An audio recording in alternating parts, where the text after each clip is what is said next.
ఇప్పుడు కేవలం 7999కే up to 10 kgs వరకు బరువు తగ్గి అధిక బరువు నుంచి వచ్చే ప్రధాన సమస్యలను దూరం చేసుకోండి. పిలో చండీగఢ్ డిబ్రూగఢ్ ఎక్స్ప్రెస్ రైలు పట్టాలు తప్పింది. 12 కోచ్లు పక్క కూరిగాయి. ఈ ఘటనలో 4 ప్రయాణికులు చనిపోయారు.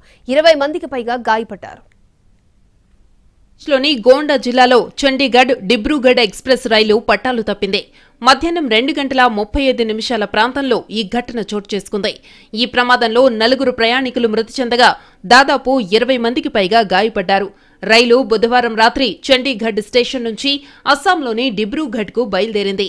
గురువారం మధ్యాహ్నం యూపీలోని జులాహి రైల్వే స్టేషన్కు కొన్ని కిలోమీటర్ల దూరంలో రైలు పట్టాలు తప్పింది. 4 ఏసీ బోగీలతో సహా 12 బోగీలు పట్టాలు తప్పాయి. అన్నీ ఒక పక్కకు ఒరిగిపోయాయి.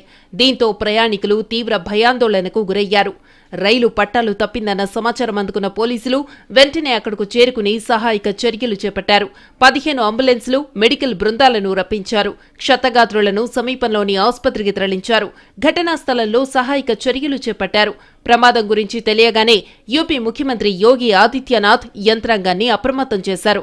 సహాయక చర్యలను వేగవంతం చేయాలని ఆదేశించారు. అటు అస్సాం సీఎం హిమంత బిశ్వ శర్మ కూడా యాక్సిడెంట్పై స్పందించారు. ప్రమాదం కారణంగా ఈ మార్గంలో ఇతర రైళ్ల రాకపోకలకు అంతరాయం ఏర్పడింది.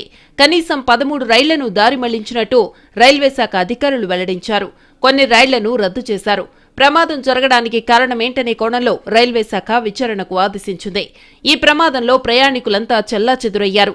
బోగీల నుంచి బయటకొచ్చిన జనం లగేజీ, పిల్లా జల్లాతో కలిసి బయటకొచ్చారు. కొందరు గాయపడ్డ వారిని తరలించడంలో, పక్కకు ఒరిగిన బోగీల్లో సామాన్లను దించడంలో సాయపడ్డారు. రెస్క్యూ టీం చేరుకునేలోగా జనం స్వచ్ఛందంగా సాయపడ్డారు.